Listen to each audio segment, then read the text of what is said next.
Hi, everybody. It's your grief guide, Lisa. We've been talking to some incredible people who have experienced deep grief, deep pain in their lives. And today I have my friend Laura with me. And Laura has lost a few siblings. And so she is going to share her story with us today. Thanks for being here. Of course. Yeah. Privilege. Tell us about your brothers and your family and your journey. Thank you. So we're talking about siblings. Unfortunately, probably could go through the list of many people that we've lost, but I lost my brother Danny in 2014. He was 42 years old, and we lost him from a mental health illness. And I lost my brother Bob in 2023, so he's more recent. He died of liver failure. So it's been a cross and a burden and a struggle, both for different reasons and different situations, but regardless, it's a loss, and just dealing with that as a sibling, it's not something that's not how the journey of life is supposed to go. That path is not supposed to be.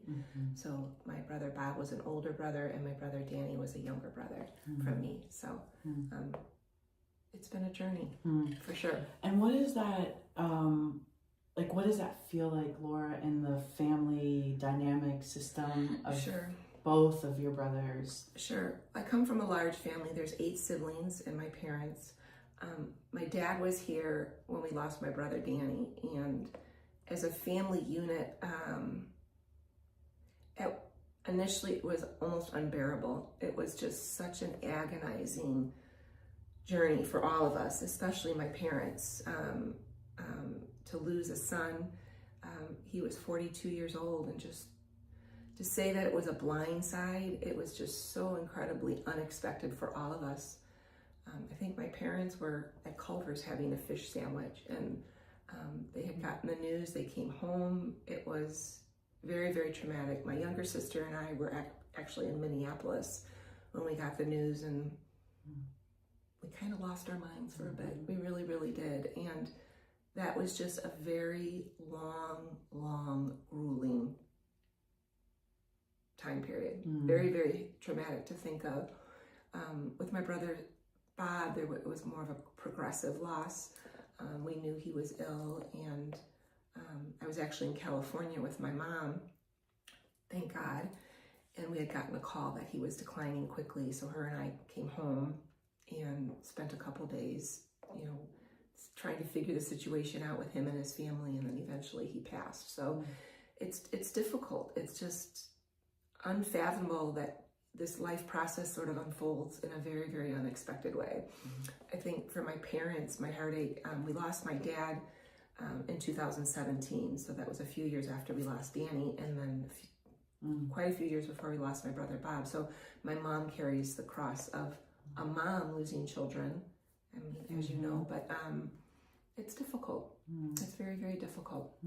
So, sometimes they say that sibling loss, they call that the forgotten mourners, because so much of the focus, as you said, is on your parents and taking care of them and making sure they're okay. So how have you been able to navigate that to make sure that you're paying attention to your grief as well? And that's very, very important. Both of my brothers have families, so there were children, and there was wives, and all of those things. I've always tried to make sure that I put a focus on myself, but it is sometimes it's hard to even look beyond myself, because yes, I'm forgotten in the sense that I'm not the important people regardless of their life, but I've tried to always make sure that my grief is a focus also. It has to be, because if it's forgotten, then it's unhealthy for sure. But like I said, we have a very large family network. I really didn't feel in either situations that my grief was secondary. My parents were very mindful of all of us. My personality, though, I tried to carry some of that grief of others, and just wanting to relieve some of that burden. But I think grief just sort of puts your attention where it needs to be. And I know for myself, it was on their families and their children who were gracious in their return, especially my brother Bob's children who are older. And it was almost a group grief per se. So it wasn't, I see what you're saying. I think, I do think in some of the losses that I've had, I haven't been able to share myself, you know, that you just need to, I can't give anymore. I can't do anymore, that I just really needed to focus on myself. It's difficult to spread yourself like that, but I don't feel like it's been forgotten. I could see where that would maybe be, but I don't, in both scenarios, there was a generous bringing in of all of us.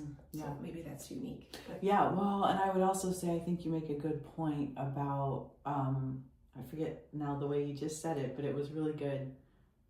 Something about like grief helps us see what matters, right? And so in your own pain, obviously, of losing your brothers, it also made you super aware that there were children grieving their children, your nieces and nephews, right?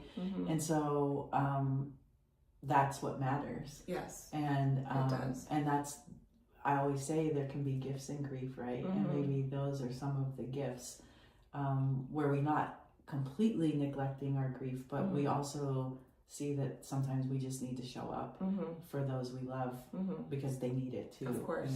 You know, and I think there's different paths that people take in grief. I'm a doer and a fixer, you know, but it's okay too just to be someone who's present. It's okay just to experience your own grief. You don't have to, it doesn't have to be an active thing. It can be something where you're just present. Yes, gosh, I love that. Yes, that's such a good point. And I hope everybody listening hears that, right? Because I have this thing where I talk about, like, in this world that we live in of self-help and achievement and producing, that often gets attached to grief. So now we feel like we're in some competition that we have to, like, hit the goal line or something. Be profound. Yeah, right? Exactly. Right. So thank you for saying that, right? We can just show up and just be present and learn to be present to our own grief, and that's okay. Like, it's okay. We're not in a competition. Sure. Yeah. Thank you for saying that. So if you had to say, like, one or two things that you have found to be really helpful to you in your journey, like, what would those be?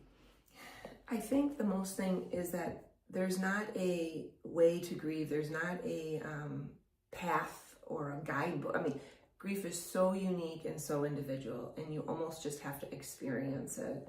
Our good Lord gives us the gift of time, and I think every day is maybe one step forward and two steps back, and time is a gift, and it's a blessing from our Lord, and He gives us that so that we can ponder and complete what we need to do in our life and in our hearts and such. So I think that time is a very much of a valuable gift that our Lord gives us, and just to take advantage of it and know that in time our grief kind of moves a bit. I think that it moves from the forefront to the side, and we're able to kind of tuck it, and it's taken a long time. It's oftentimes moved back to the front, and, you know, whether it be a moment or a song or a situation or wherever it might be, but I think eventually, hopefully, grief kind of tucks itself to the side a bit. You're never going to lose it completely or forget about the person or the situation, but it allows us time. It allows us to be able to kind of tuck it a bit. Yeah, agreed. The way I would say it too, because people ask me, like, Lisa, is it going to hurt this much so intensely all the time? And, you know, I'm saying what you're saying, but just in a different way. Like, I would say it softens. Yes. Right? Like, you always know it's there, as you said. Like, it's there, and you'll never, you know, get away from that. Correct. But it kind of fades and softens a little. And for some people, though, that time is different. And that's whether, I'm not normal, or why is it so... Right. There's just no right or wrong into how long that happens or when that happens. Yes. And it's okay either way. You know, some people are able to process and sort of tuck a little bit, where others, it's so raw for so long. but it's just different. And I think that's just another thing with grief, and coming from such a large family, we've been all so different on how we've handled it, and they're all good. Yeah. You know, there's no, better or worse scenario in regards to grieving, but yeah, it's a journey.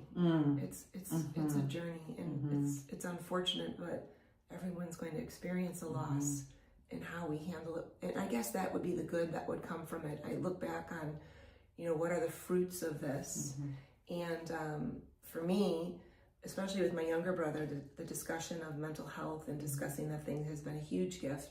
It's become a very prominent part of my life and how I move forward. But if we can maybe somehow at some point find what is the good that has come, not that it's a better thing by any means, but it's an opportunity to grow and to have a little bit of peace into why life unfolds the way it does sometimes. So. Yeah, no, I think that's beautiful. And I think for people listening, just the idea of what you said, both things, like the way we go through it. And I want everybody to hear that again, right? That there is no right way. There is no one path. There is no formula. There is no strategy. There is no step 1, 2, 3, 4, 5. Correct. And nobody gets to tell anybody else how to grieve. Correct. Yeah. And I think another most important thing is you're not alone. Yes. You are not walking this path by yourself. Yes. Unfortunately, I always say in the group that I get together with, you don't know until you know. Yes. And when you're part of that group that knows, it's not quite as burdensome in that there are people feeling your pain. You're not alone. Thank you, because that's a myth of grief, right? I think it's a myth that's out there in our culture that no one will understand me. No one knows how I feel. Yeah. That is, and it only leads then grieving people to more isolation, right? And so it's not true. Like we might. Now, I haven't lost brothers, but I always say pain speaks to pain. When you sit in that group, your group, when you sit in that group, you don't have to explain that. You don't have to explain it, and you're not alone. 100%. And that's the beauty of community and the bonding of pain. Yes. And so that's so important. And absolutely. I hope everybody listening hears that. And that's not always easy, taking that first step to get within a group or to speak to someone or call someone or whatever that is. It's not an easy thing to do, but it's a healthy thing to do for sure. Yeah. For your own mental and physical health, it's important to reach out if you're able to, for sure. Absolutely. Yeah. So. Do you have any last word? I don't, in that there is hope. You say what else has grown in regards since I've lost my brothers, my faith,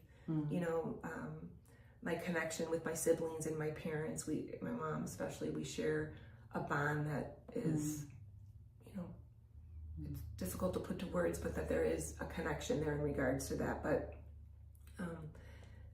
be graceful, be kind to yourself, drink lots of water, yes, and take care of yourself, because it's important. I think the thing that I get solace into is I know my brothers would want us to be happy. I know they would want us to live a life that is joyful and love-filled. And I do try to remember that with them. I don't doubt that they would want us to be happy. Yeah. So to live life for that purpose is important. Sure. To live with that. So. Yeah. Well, thank you. I appreciate you being with us. And everybody take care, and we'll see you again soon.